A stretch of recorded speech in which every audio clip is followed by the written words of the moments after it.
મહત્વના એક સમાચાર મળી રહ્યા છે જૂનાગઢથી, તેના પર નજર કરીએ તો જૂનાગઢના ચીતાખાના ચોકમાં જૂથ અથડામણની ઘટના બની છે। કોંગ્રેસના વિજય સરઘસમાં પથ્થરમારો થતા બબાલ થઈ છે। જૂથ અથડામણ થઈ છે અને પથ્થરમારામાં એક મહિલા પોલીસ કર્મચારી ઈજાગ્રસ્ત પણ થયા છે। જે રીતની અથડામણની ઘટના સામે આવી રહી છે, વધુ માહિતી માટે સંવાદદાતા હિરેન રાજ્યગુરુ જોડાશે। હિરેન, પથ્થરમારાની ઘટનાથી આખરે કઈ રીતે બબાલ થઈ અને હાલ કેવી પરિસ્થિતિ છે ત્યાં?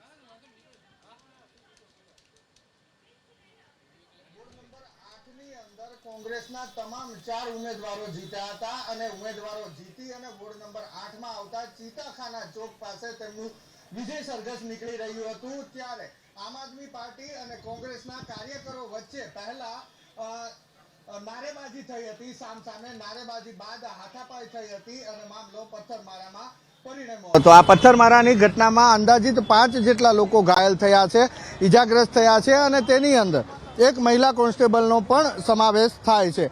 કોંગ્રેસના વિજેતા ઉમેદવાર દ્વારા જ્યારે ચીતાખાના ચોકમાં વિજય સરઘસ કાઢવામાં આવ્યું હતું તે દરમિયાન આ નારેબાજી થઈ હતી। આમ આદમી પાર્ટીના હારેલા ઉમેદવારો તેમજ બંને પક્ષના જે કાર્યકરો હતા એની વચ્ચે પહેલા નારેબાજી, પછી બોલાચાલી થઈ હતી, માથાકૂટ થઈ હતી અને તેની અંદર આ પ્રકારે ઘટના પથ્થરમારામાં પરિણમી હતી। આપણે દ્રશ્યો બતાવવાનો પ્રયાસ કરીશું। અત્યારે પોલીસનો મોટો કાફલો, ડીવાયએસપી સહિતના પોલીસ અધિકારીઓ અહીંયા પહોંચ્યા છે, એસપી પણ અહીંયા પહોંચ્યા હતા, જો કે થોડી વારમાં જ એસપી અહીંથી નીકળી ગયા છે। જે વિસ્તાર છે આ ચીતાખાના વિસ્તાર, ત્યાંની દુકાનો પોલીસ દ્વારા બંધ કરાવવામાં આવી છે। આસપાસની જે ઘટના સ્થળ છે, હાલ અમે આ ઘટના સ્થળે છીએ અને ઘટના સ્થળની આસપાસના 4 રસ્તા છે, એટલે ચારેય બાજુ આવેલી જે બજારો છે એ બજારની અંદર જે દુકાનો હતી એ દુકાન પોલીસ દ્વારા બંધ કરાવવામાં આવી અને અમુક વિસ્તારની અંદર ફૂટ પેટ્રોલિંગ પોલીસ દ્વારા અત્યારે કરવામાં આવી રહ્યું છે।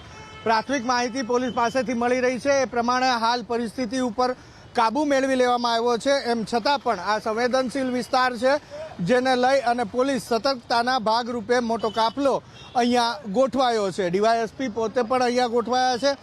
બાજુના પોલીસ સ્ટેશનમાંથી પણ પોલીસ કર્મીઓને અહીંયા બોલાવવામાં આવ્યા છે અને સ્ટેન્ડ બાય રાખવામાં આવ્યા છે।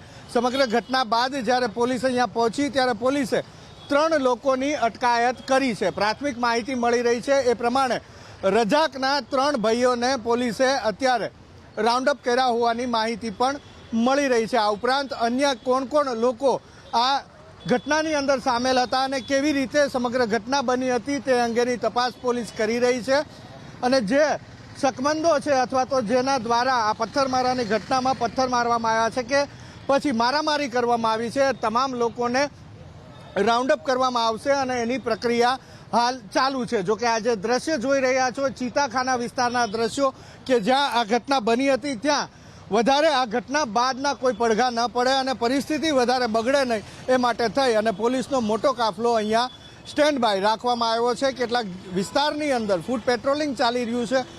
5 જેટલા લોકો ઈજાગ્રસ્ત છે, જેની અંદર એક મહિલા પોલીસ કર્મચારીનો સમાવેશ છે। 3 લોકોની અટકાયત અત્યાર સુધી કરવામાં આવી છે।